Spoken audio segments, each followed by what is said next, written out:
mois dernier, vous avez pu découvrir ma prise en main rapide du Sony Xperia Z1.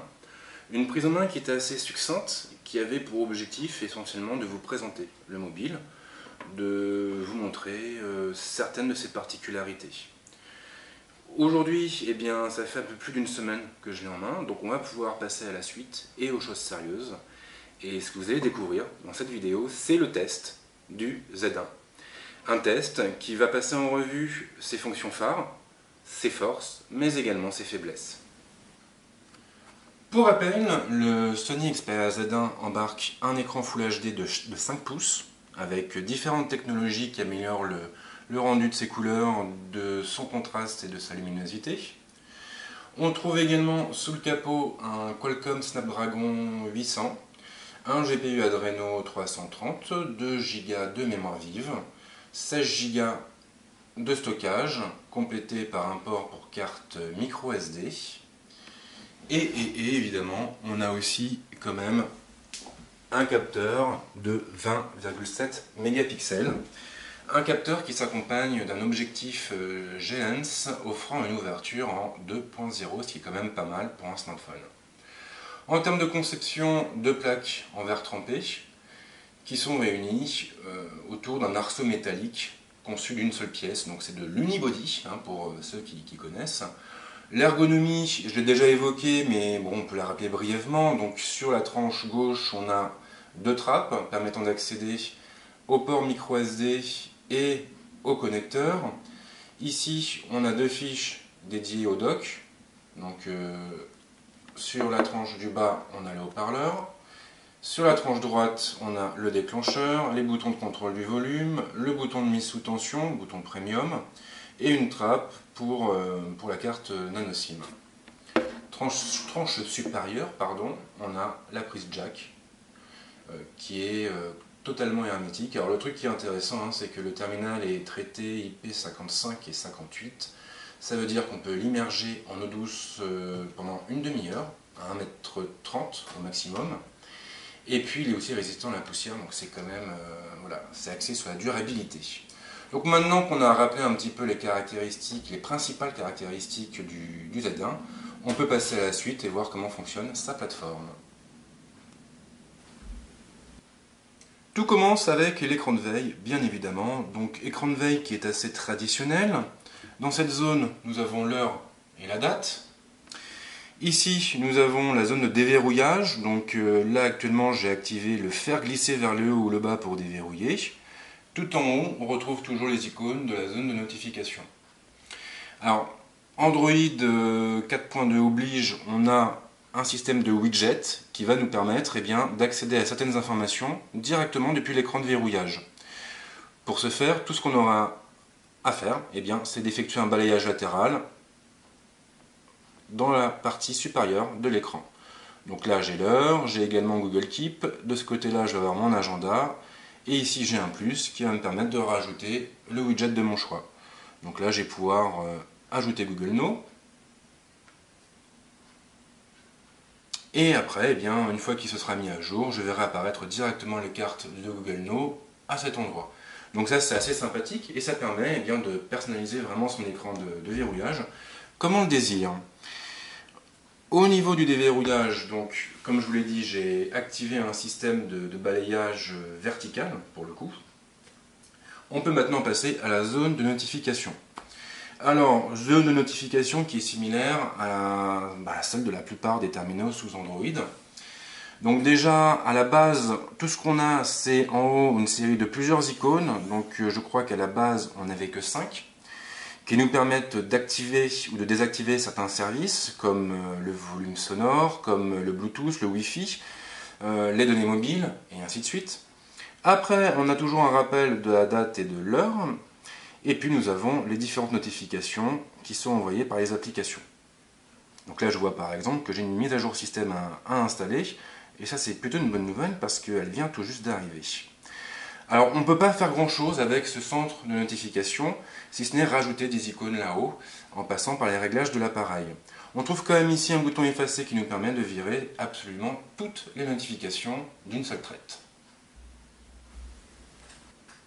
Sony a également beaucoup travaillé sur l'affichage de la liste des applications installées sur le terminal. Donc pour y accéder, c'est toujours ici le bouton central. On a toujours différents écrans sur lesquels on retrouve nos icônes. Mais si on bascule complètement vers la gauche, on peut faire apparaître une barre latérale qui contient différents critères. On aura tout en haut un bouton pour rechercher une application avec son nom. Ici, nous aurons un bouton pour désinstaller les applications qu'on n'utilise pas.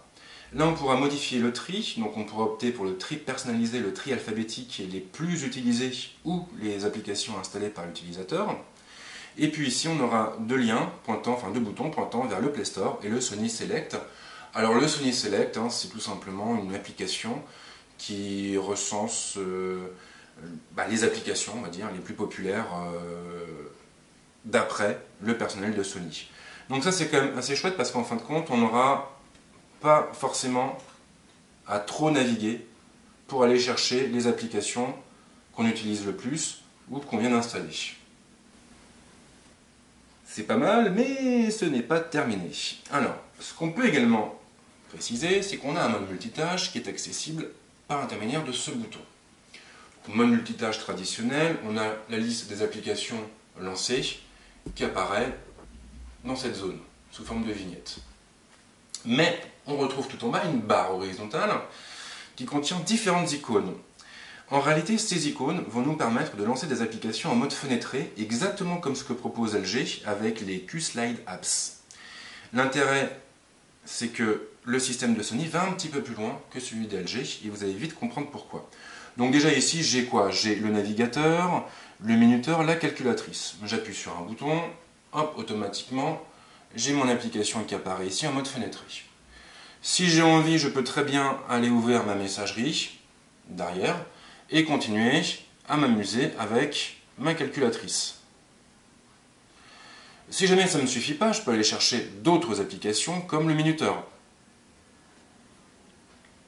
Je ne suis absolument pas limité en nombre d'applications ouvertes par ce biais. Donc ça, c'est assez intéressant. Vous pouvez absolument blinder tout votre écran d'applications fenêtrées sans aucun souci.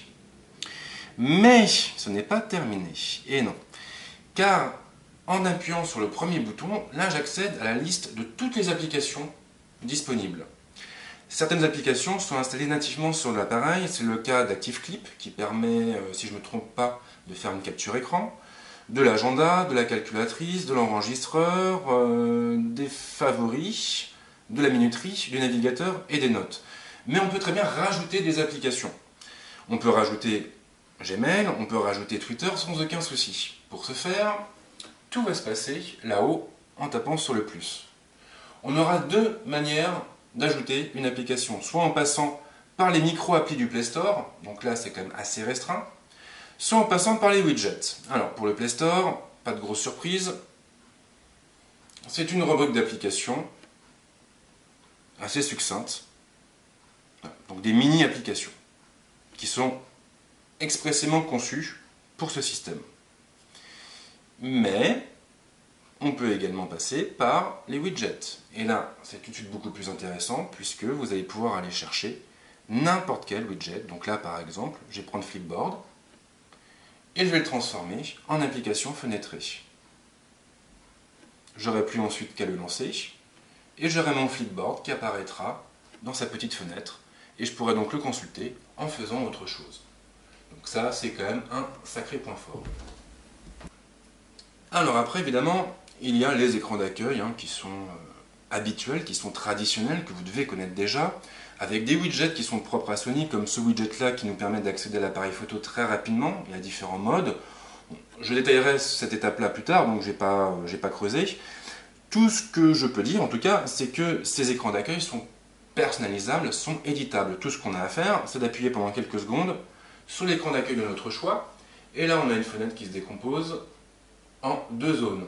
En haut, on verra apparaître nos différents bureaux. On pourra définir le bureau par défaut ou supprimer le bureau qu'on n'utilise pas, ou en créer de nouveau si on le désire. Et en bas ici, nous pourrons ajouter des widgets, des applications, définir des fonds d'écran ou des thèmes. Donc tout ça dans une interface qui est quand même très simpliste, très accessible, mais très performante puisqu'on n'a pas besoin de chercher ce dont on a besoin. Donc là, je crée un nouvel écran d'accueil. sur lequel eh bien, je vais afficher par exemple hop, mes appels récents. Et puis ensuite, qu'est-ce que je vais bien pouvoir faire d'autre? Eh bien, je vais pouvoir aller chercher des applications. Je vais pouvoir aller chercher par exemple Angry Birds Star Wars 2, qui est pas mauvais, hein, faut bien le dire. Angry Birds Space, qui a vieilli. Et Cut the Rope, Time Travel, qui est très très bon. Et ainsi de suite. Je pourrais créer autant d'écrans d'accueil que je le désire. Je pourrais les modifier, les supprimer sans aucun souci. Le seul inconvénient, c'est qu'on ne peut pas déplacer les écrans d'accueil. C'est-à-dire que si celui-ci, je veux le mettre plus à gauche, ce n'est pas possible. Il faudra que je le supprime, que je supprime celui d'avant, et que je les recrée dans le bon ordre. Donc ça, c'est un petit peu handicapant, mais peut-être que la prochaine mise à jour de Sony corrigera le tir. Sony, comme tous les constructeurs du marché, livre son terminal avec différentes applications. Des applications maison bien sûr. Alors je vais pas toutes vous les montrer parce que ce serait long et pas forcément très transcendant. Disons qu'on a l'album qui est assez bien conçu, qui nous permet d'avoir toutes les images qui ont été prises sous forme de mosaïque. On va aussi avoir accès à mes albums et là on pourra aller chercher nos photos sur Facebook, Picasa, Flickr ou Play Memories. On pourra aussi aller chercher les visages puisque le Zadan est capable de reconnaître les visages. On pourra aller afficher les photos qui sont sur la carte SD, les photos du globe, donc là c'est des photos qui ont été prises sur une carte. Voilà, donc là on voit les photos géolocalisées, dirons-nous. Donc ça c'est une application qui est assez complète, pas sans défaut, mais assez complète. Ensuite on va avoir quoi d'autre? On va avoir, bon la calculatrice, c'est pas important. L'appareil photo, on en parlera plus tard. Oui, alors le dessin, hein, pour ceux qui ont envie de laisser s'exprimer leur créativité. Bon, moi, c'est pas mon délire, hein, personnellement, donc voilà, je ne l'ai pas utilisé vraiment beaucoup. Même pas du tout, en fait. On aura quoi d'autre? On aura les films, donc tout ce qui touche à la vidéo. Bon, donc là, même chose, interface soignée, c'est plutôt élégant. Il est capable d'aller chercher les lecteurs connectés sur le réseau, comme là, par exemple, mon PS3 Media Server. Seul inconvénient, il ne lit pas tous les codecs. Donc on est obligé de passer par d'autres applications pour pouvoir lire nos films et nos séries. Donc je pense notamment à VLC puisque il est quand même pas mauvais. Bon après l'interface c'est vrai qu'elle est soignée. On a l'intégration de vidéo unlimited, bien évidemment. Mais bon voilà, le truc des codecs c'est un petit peu handicapant. Ensuite, donc ça non, ça c'est moi. Poum, poum, poum.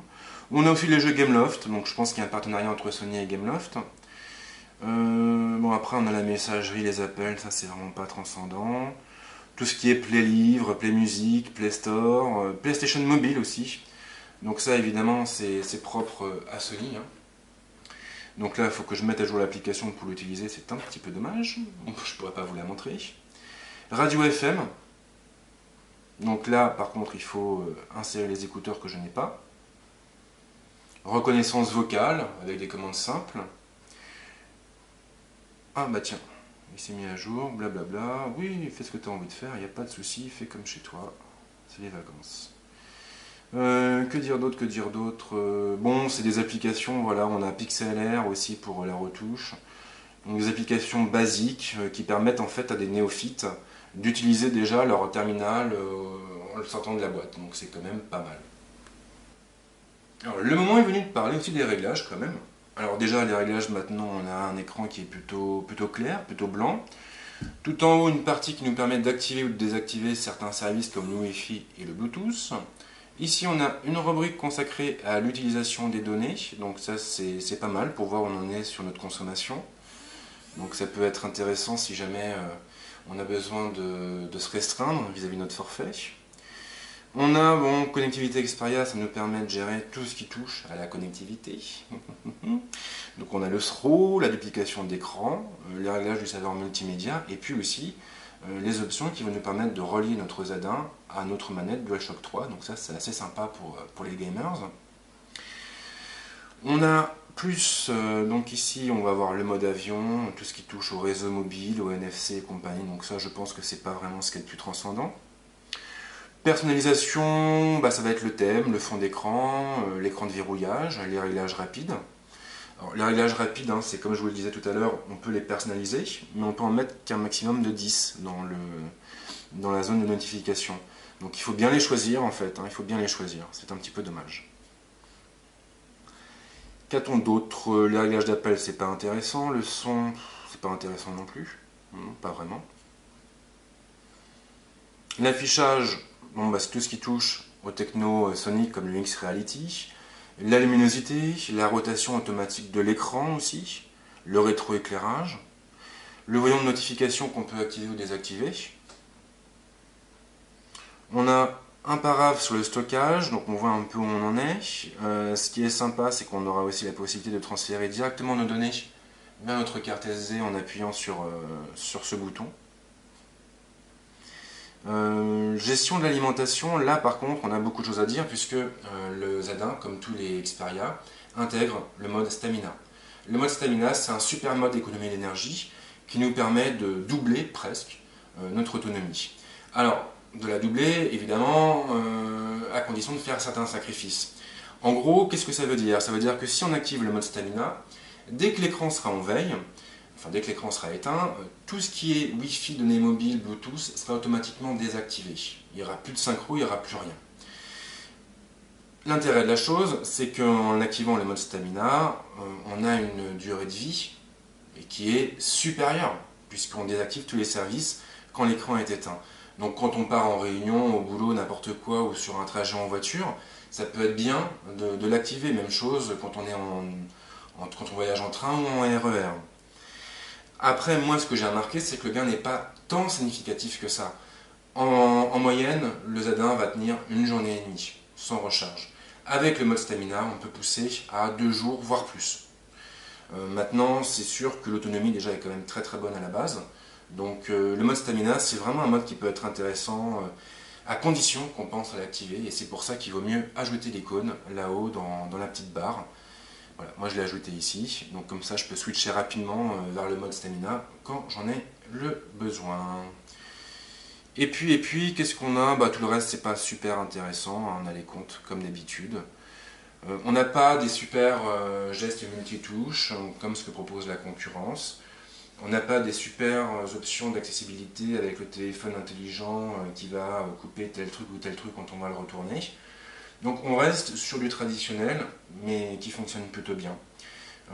Moi, ce qui est sûr en tout cas, c'est que la fenêtre des réglages est assez intuitive et assez facile à prendre en main, et ça c'est quand même très agréable. Alors pour finir, il reste à évoquer le multimédia bien sûr. Alors le multimédia, très clairement, le Z1 peut faire tourner n'importe quoi, il n'y a aucune difficulté. Là on voit vraiment hein, l'apport du Snapdragon 800. Donc par exemple GTA Vice City tourne sans problème, sans aucun souci, comme n'importe quel jeu enfin, que vous trouverez sur le Play Store.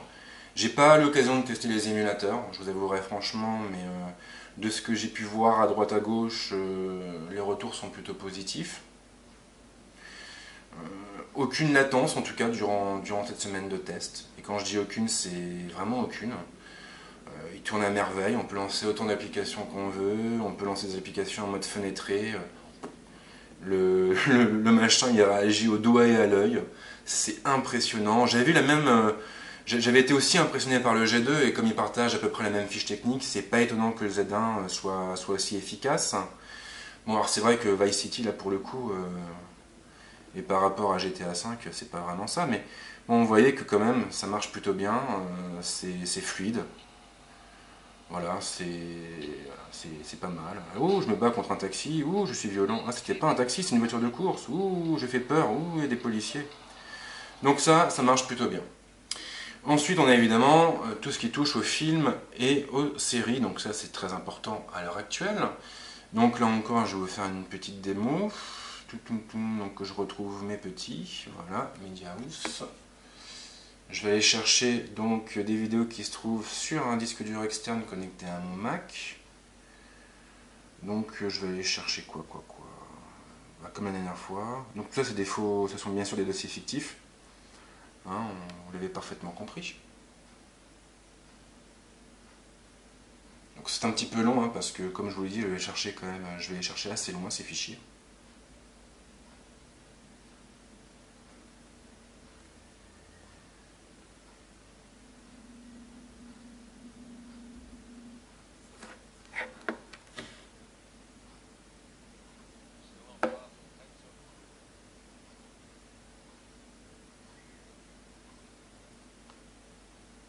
Allez Pépère. Alors sincèrement, l'écran du Z1 est juste magnifique. Alors si vous aimez regarder des films et des séries, je vous le dis vraiment c'est l'idéal quoi. L'écran du G2 est aussi très très bon, attention, hein. Là-dessus, moi j'ai bien aimé les deux. Donc là-dessus, aucun souci, ça tourne aux petits oignons, comme on dit. Bon là, c'est vrai que j'aurais peut-être dû essayer avec une vidéo en local, ça aurait été plus fluide et plus sympa, mais bon, en tout cas, vous aurez vu que ça marche quand même pas si mal que ça. Ah, bien sûr, oui. Alors bon, le Z1, c'est aussi un photophone, donc ça veut dire qu'il a été optimisé spécialement pour la photo. On retrouve un capteur qui est un petit peu plus grand, donc c'est un capteur qui monte jusqu'à 20,7 mégapixels. On a un objectif avec une ouverture en 2.0. On a un processeur BIOS dedans. On a beaucoup de choses en fait. On a tout ce qu'on retrouve dans les cybershots. Alors, par rapport aux photos, il y a du bon et du moins bon. Alors le mieux c'est qu'on regarde ensemble. Alors déjà, ce qu'il faut savoir, c'est qu'on a différents modes de prise de vue. Mode auto supérieur, il est bien, mais pas dans toutes les conditions. En gros, c'est le mode automatique qui fait tout à votre place. On a très très peu d'options qui sont proposées. On va pouvoir gérer le retardateur, 2-3 bricoles comme ça. On va pouvoir activer la détection de sourire, le stabilisateur, le steady shot. Bon, c'est bien si vous voulez, mais c'est vraiment fait pour l'utilisateur lambda et ça offrira pas les meilleures performances dans toutes les conditions.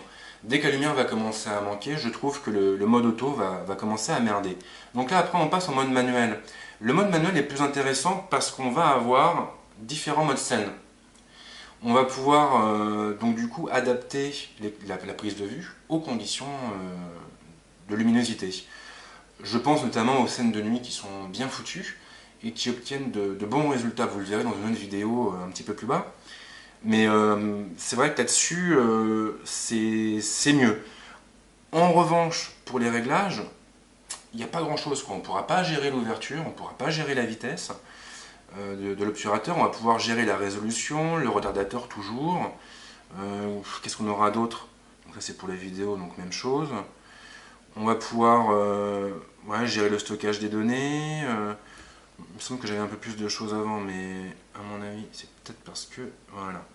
Quand je désactive le mode scène, là j'ai d'autres réglages, notamment la balance des blancs, et notamment, où est-ce que c'est? Voilà, c'est ici.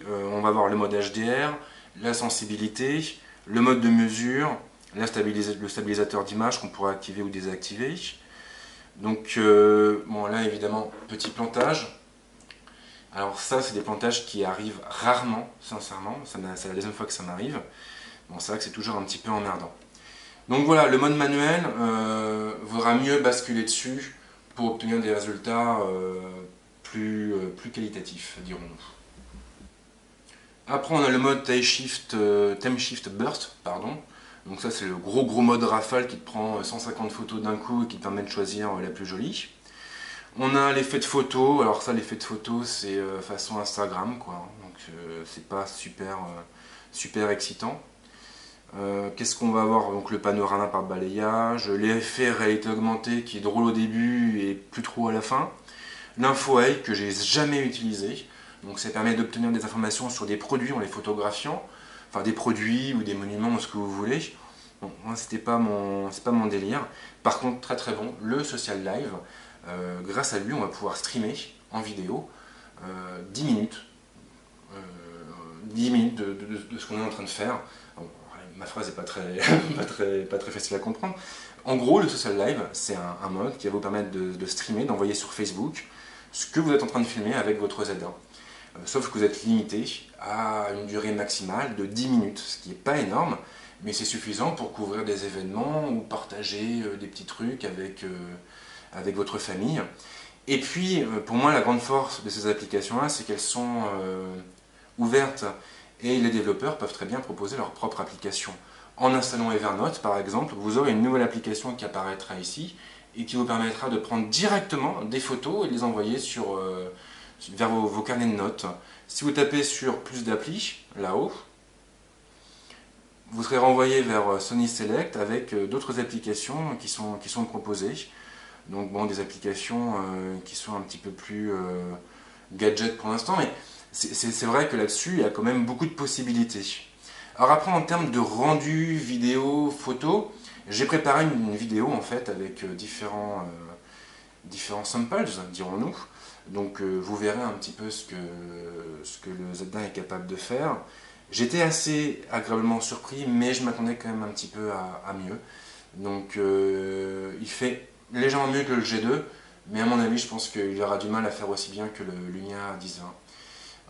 Que je n'ai pas encore testé, mais dont j'ai entendu beaucoup de bonnes choses. Donc voilà pour la partie photo-vidéo. Et maintenant, le temps est venu de passer à la conclusion. La conclusion, donc, qu'est-ce qu'on peut dire du Z1? Alors, sincèrement, c'était vraiment le smartphone que j'attendais le plus pour cette rentrée. Je l'attendais même plus que le 5S, pour tout vous dire. Et il m'a agréablement surpris. Cette semaine passée en sa compagnie m'a fait beaucoup de bien, hein, sur le plan psychologique. Ça fait très bizarre de basculer d'un iPhone à un terminal sous Android. Je sais que tout le monde n'aime pas Android. Je sais que tout le monde n'aime pas la surcouche Sony. Mais moi, personnellement, ça m'a beaucoup plu. Android m'a beaucoup plu. Et cette semaine m'a permis de constater une fois de plus que je pouvais très bien me passer d'iOS au quotidien. Après, le terminal, donc en termes de design et de conception, j'ai rien à dire, c'est très premium. Le fait de pouvoir l'immerger, c'est pratique, on n'a pas peur de le mouiller. Même chose pour la résistance, sa résistance à la poussière. Les performances techniques, rien à dire, il est surpuissant, vraiment surpuissant. Après, il reste le côté photo qui là m'a un petit peu laissé sur ma faim. Après, c'est vrai que il y a des mises à jour qui vont arriver. Il y a une mise à jour qui est déjà disponible, que je n'ai pas encore installée, qui devrait améliorer, je pense, l'expérience utilisateur sur le côté photo. Je pense que pour l'instant, le Z1 est limité par son software. En termes de matos pur, il a tout ce qu'il faut pour prendre de jolies photos et faire de jolies vidéos. Donc après, faut espérer que Sony suive et qu'il lâche la bride et que le constructeur aille un peu plus loin et nous laisse peut-être aussi plus de choix en nous permettant d'avoir la main sur d'autres paramètres, d'autres réglages. Quoi qu'il en soit, ce qui est sûr, c'est que le Z1 est un très très bon produit et un produit qui prouve le savoir-faire de Sony. C'est vrai qu'aujourd'hui, Sony a bien rattrapé son retard. Il n'a absolument rien à envier à la concurrence. Et je pense notamment à Samsung ou même Apple. Si vous avez des questions, les commentaires sont là pour ça.